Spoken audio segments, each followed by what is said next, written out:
provavelmente algum parente seu chegou em você e disse: Cara, como que você tem coragem de pagar esse valor aí de aluguel? Se eu fosse você, eu já teria financiado uma casa, estaria aí morando na minha casa própria. Isso é super normal no nosso Brasil, até porque em um país, né, de muitas incertezas como é o nosso, muitas das vezes você ter um porto seguro como uma residência própria pode ser algo super interessante.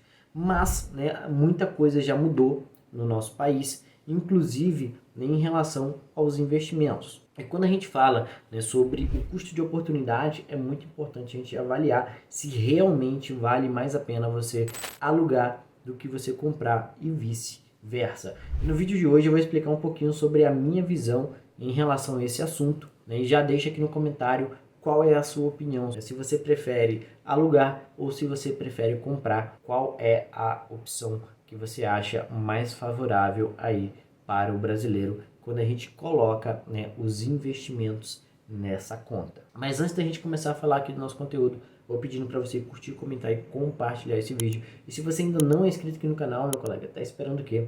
Inscreva-se. Já partindo aqui para a tela do nosso computador, a gente vai falar um pouquinho sobre comprar ou alugar, onde a gente vai falar sobre a diferença entre os valores do aluguel e a prestação. Muita gente acha, né, que o valor do aluguel é um valor alto, né, e que não vai voltar para o bolso da gente, e isso acaba se tornando, né, uma despesa mensal ali exorbitante nos olhos das pessoas. Enquanto a prestaçãozinha, vamos dizer assim, né, de um financiamento, onde vai ser quase o mesmo valor ali do aluguel, na maioria das vezes, ou um pouquinho a mais, o cara vai falar, você está pagando ali, né, pelo seu imóvel, você está ali, né, morando dentro da sua casa própria quando você financia. É claro, a casa ela só é sua, ela se torna propriamente sua após o término do financiamento, ou seja, das 240 parcelinhas que você financiou ali o seu imóvel. Enquanto você não terminar o seu financiamento, né, de pagar esse seu financiamento, a casa não é sua, a casa é do banco. O aluguel ele também tem os pontos negativos, que é o fato de que muitas das vezes você é um bom inquilino, paga tudo em dia, mas na primeira oportunidade que acontece de você ter que atrasar ali 1, 2 dias o aluguel, tem alguém no teu pé ali, e aí cara, tá atrasado, não vai pagar. Isso também, né, tira um pouco aí o comodismo da gente. Então, né, tanto comprar quanto alugar tem aí os seus lados positivos e negativos, e é sobre isso que a gente vai conversar. Dentro disso, né, nós temos aqui o valor pago mensalmente, né, que é o aluguel ali, quando eu estou falando de alugar, e em relação a comprar, nós temos aí o custo de oportunidade, que é um dos principais pontos em relação, né, a essa comparação. E a gente falando sobre os custos irreversíveis dentro de cada uma dessas vertentes, nós temos aqui, dentro do aluguel é muito fácil, né, eu calcular ali o que seria o meu custo irreversível. No alugar, né, o meu custo irreversível é apenas o valor que eu pago ali de aluguel, né, mensalmente, ou seja, todo o valor que eu pago de aluguel durante a minha vida é um valor que ele não me dá retorno, né, é um custo irreversível que eu tenho aí dentro do meu orçamento financeiro familiar. Já quando eu falo de comprar, a matemática é um pouquinho mais complicada, porque dentro do comprar eu tenho vários custos irreversíveis, tais como o imposto sobre a propriedade, né, o famoso IPTU aqui no Brasil, o custo da manutenção, né, do meu imóvel, porque quebra a torneira, quebra a maçaneta, precisa trocar porta, precisa consertar telhado, muitas coisas acontecem e você tem um custo, né, para fazer essa manutenção. E nós também temos aqui o custo de capital, né, e também tem aqui dentro o custo de oportunidade, que a gente já viu no slide anterior, que eu vou falar mais adiante. O custo de capital aqui, ele seria nada mais do que os juros que você vai pagar no financiamento, né? Porque se tu está financiando, você vai ter que pagar aí juros para a instituição bancária que vai financiar o imóvel para você. Só que quando você faz o financiamento de um imóvel, normalmente você tem que dar uma entrada, e essa entrada ela também entra aqui como um custo irreversível, né, que seria o custo de oportunidade. Nós temos o custo de capital, que é o quê? É quantos que você vai pagar de juros sobre o valor real do teu imóvel. Até porque se você for comprar um imóvel que vale 100 mil reais, vamos supor, você não vai pagar por ele 100 mil reais. Você vai pagar 170, 180 mil reais ou até mais, né, dependendo de como você financiar, quais foram as condições. Eu trouxe aqui para vocês um pouquinho sobre isso, até porque isso mexe com o custo de oportunidade, que ele é algo muito importante. Normalmente, você dá 20% de entrada quando você vai comprar um imóvel. Então, por exemplo, aqui, coloquei um imóvel de 100 mil reais. Então, vou ter que dar 20 mil reais de entrada nele e vou parcelar os outros 80 mil reais a uma taxa de juros. Normalmente, no Brasil, essa taxa de juros, né, de 2023 até 2024 corre aqui na faixa de 10%. Foi um pouquinho mais baixa ali no período de 2020, 2021, quando a gente estava com a Selic mais baixa, mas a média no Brasil é na casa aí de 10%. A gente vê que tem algumas instituições que cobram um pouquinho mais, outras instituições que cobram um pouquinho menos, mas a média é 10%, né, historicamente. Tanto quando a gente olha para esse outro gráfico aqui, desde 2012, a gente vê que fica variando aqui, né, entre 10, houve um período aqui de 2020 e 2021 que foi um pouco mais baixo devido à queda da Selic, mas a média brasileira é na casa de 10% de juros anualmente sobre um financiamento imobiliário. Então, além dos juros que você paga para o banco quando você financia um imóvel, você também tem aqui o custo de oportunidade em cima desses 20 mil reais que você investiu, dando de entrada, né, que é a média no Brasil, a entrada de 20%. Então, seguindo aqui, nós temos aqui a composição dos 5%, que é o quê? O imposto sobre a propriedade, os custos de manutenção, os juros do financiamento e o custo de capital, que seria o custo de oportunidade. Então, tudo isso está dentro dos custos irreversíveis de você comprar um imóvel. Então, vamos lá. O custo de oportunidade é o 20% de entrada necessários para o financiamento. Esses 20% aqui, igual a gente colocou no exemplo ali, eu vou comprar um imóvel de 100 mil reais. Eu tenho que dar 20 mil reais de entrada, correto?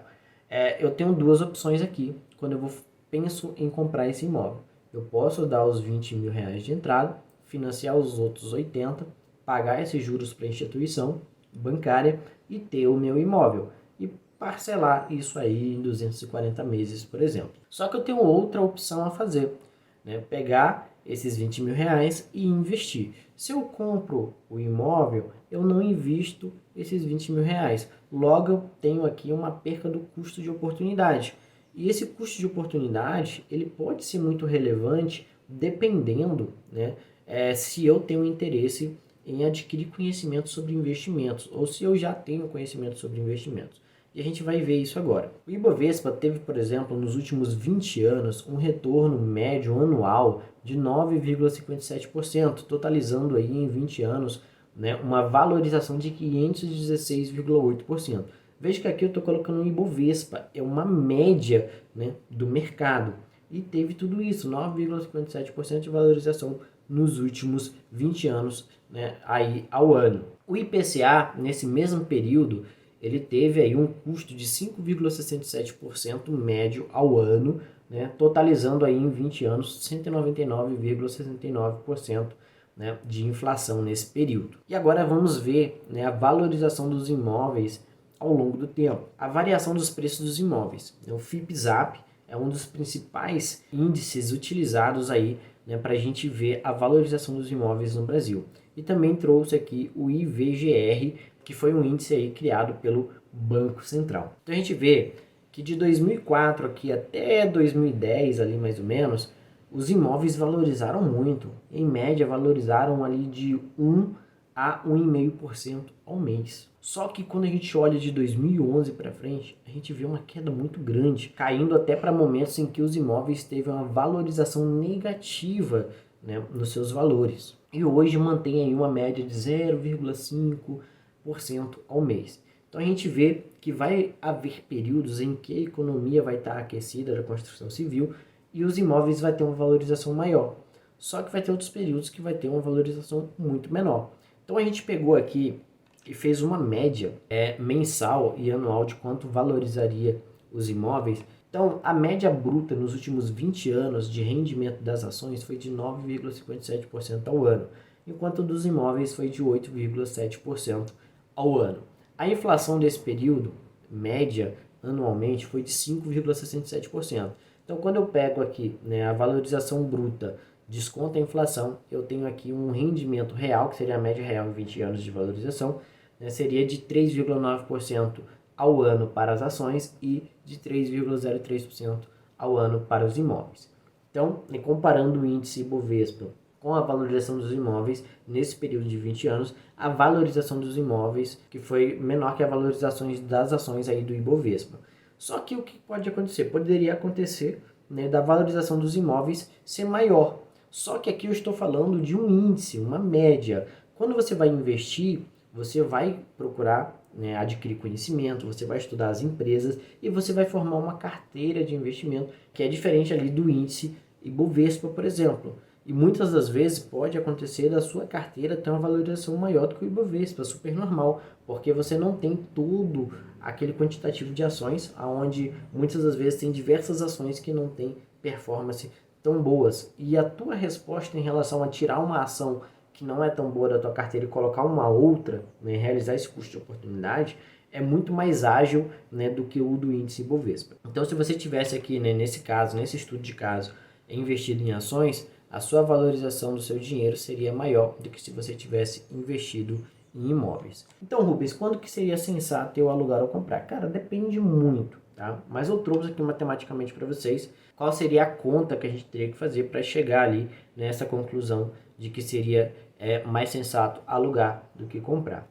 Então vamos aqui primeiramente para o comprar. Então vamos pegar aqui o valor do imóvel, multiplicar por 5%, dividir por 12, ele vai dar um resultado. Para eu dizer assim, seria mais sensato eu alugar do que eu comprar, eu teria que pagar um aluguel menor do que o valor encontrado nessa fórmula. Então, por exemplo, aqui, ó, se eu tivesse aqui um imóvel de 500 mil reais, por exemplo, para valer a pena eu morar de aluguel, eu teria que pagar um aluguel menor do que R$ 2.083. Então, vamos supor que o cara estivesse alugando essa casa por R$ 1.200. Opa, então, ok, valeria a pena eu morar de aluguel em vez de comprar ela, porque o meu custo irreversível do aluguel estaria menor do que o custo irreversível de eu comprar aquele imóvel. E o contrário também pode ser feito. Para descobrir o valor do aluguel a ser pago no máximo por uma casa. Então vamos supor que eu pego o valor do aluguel vezes, né, 12 dividido por 5%, que vai dar o valor do imóvel. Então se eu pegar aqui, ó, um aluguel de 3 mil reais, multiplico por 12, dividido por 5%, isso significa que uma casa que está sendo alugada por 3 mil reais, ela teria um valor ali de 720 mil reais. Só que o que a gente tem que entender e o que eu quero trazer nesse vídeo é que o custo de oportunidade, ele é o maior custo de se ter um imóvel. Por quê? Porque a oportunidade que você pode estar perdendo de entrar em um negócio, de investir em ações, pode ser muito grande, e ele é muito grande. Como vocês viram ali, quando a gente investiu no índice Ibovespa, que é a média no mercado, ele foi melhor do que os imóveis. Só que eu montei uma carteira com 5 ativos, que é Bradesco, Itaú, Klabin, Petrobras e a Transmissão Paulista. Nessa carteira aqui a gente tem o quê? 5 ativos. Dentro desses ativos tem ativos bons e ativos medianos, né? Assim como tem casas dentro da média que são boas e há casas que são medianas. Veja que quando eu peguei os mesmos 20 mil reais de entrada, né, que eu dei na casa, e coloquei em uma aplicação lá em 2004, que pegando todo esse período aqui vai dar 20 anos, perceba que essa carteira ela rendeu um CARG anual, ou seja, um rendimento anual médio de 19,38%, ou seja, me entregando nesse período aqui de 20 anos, 2.221,85% de valorização. Então, os meus 20 mil reais teriam aqui retornado 464 mil reais no final desse período. Então, perceba que quando eu procuro conhecimento, né, para realizar investimento, ele pode aí me trazer um retorno muito maior quando eu falo desse custo de oportunidade. Então, nesse caso aqui, veja que seria muito mais interessante eu adquirir, né, uma carteira de investimento, eu pegar esse dinheiro e investir ele e continuar morando no aluguel, do que eu comprar uma casa. Então, Rubens, você está dizendo que é melhor investir do que eu comprar uma casa?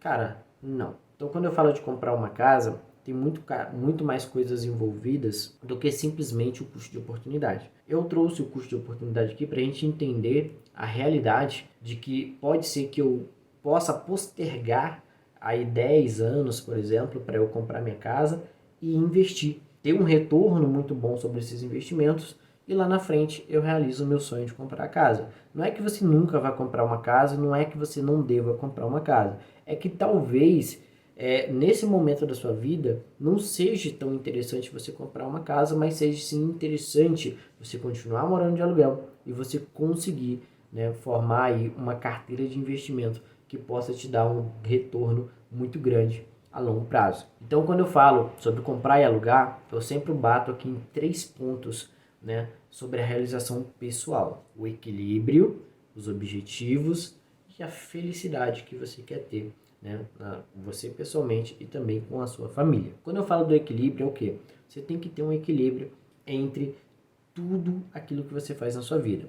Como eu disse, não é que você nunca vai comprar casa, é que você vai postergar esse objetivo para que lá na frente você consiga realizá-lo de uma forma muito mais simplificada, muito mais fácil e talvez, né, pegando aí um custo de capital muito mais baixo do que você pegaria hoje. Porque quando você tem dinheiro, quando você tem um patrimônio, o custo de capital ele se torna menor para você, tá? Isso é fato. E também eu coloco aqui os objetivos. Trace bem os seus objetivos. Se você quer ter uma casa, cara, ótimo, mas perceba e consulte bem dentro da sua estratégia de vida, né, e dos seus objetivos de vida, se comprar a casa naquele momento seria o mais adequado. E também a felicidade da sua família. Isso tem que ser muito levado em consideração. A gente sabe que ter um lugarzinho para chamar de nosso é muito importante e faz toda a diferença no convívio familiar. Só que tem que se alinhar com a sua família de qual seria o momento ideal para vocês realizarem, né, esse ponto de mudança dentro da vida de vocês. Na minha concepção, né, de acordo com o que vocês já foram vendo aqui durante o vídeo, é que você vai ter que decidir isso de acordo com o momento que você está vivendo na sua vida. Eu acabei comprando a casa na cidade em que eu estou. Mas é claro, essa decisão foi uma decisão simplesmente matemática, tendo em vista que a cidade onde eu moro, o aluguel ele é caro e as casas elas são relativamente baratas. Para vocês terem uma ideia, a casa que eu comprei, ela equivaleria a mais ou menos 5 a 6 anos de aluguel. Eu já estou nessa cidade há 5 anos. Basicamente, o período que eu estou aqui na casa que eu comprei seria o mesmo valor que eu teria pagado de aluguel. Como eu comprei essa casa, eu comprei ela por um valor X. Quando eu for vender ela, eu vou vender ela por um valor Y. Provavelmente, pegando o custo de oportunidade, mais o custo de capital e mais, né, as reformas, os outros custos irreversíveis, pode ser que quando eu venda a casa, basicamente eu saia ali no 0 a 0. Porém, na minha concepção, para mim, fez sentido, valeu a pena. Pode ser que tenha alguém que chegue em mim e diga que não faz sentido o que eu fiz. Super normal. Você pode pegar a opinião de outras pessoas, estratégias, estudar, ver se aquilo faz sentido para você, mas a decisão final do que você vai fazer na sua vida em relação a comprar ou alugar vai ser sempre sua, tá? Então, fica aqui a minha visão e a minha colocação sobre isso. Vou pedindo para você curtir, comentar e compartilhar esse vídeo. Se você ainda não é inscrito aqui no canal, se inscreva-se, deixa a sua opinião aqui embaixo e a gente se vê aí no próximo vídeo do canal. Tchau, tchau.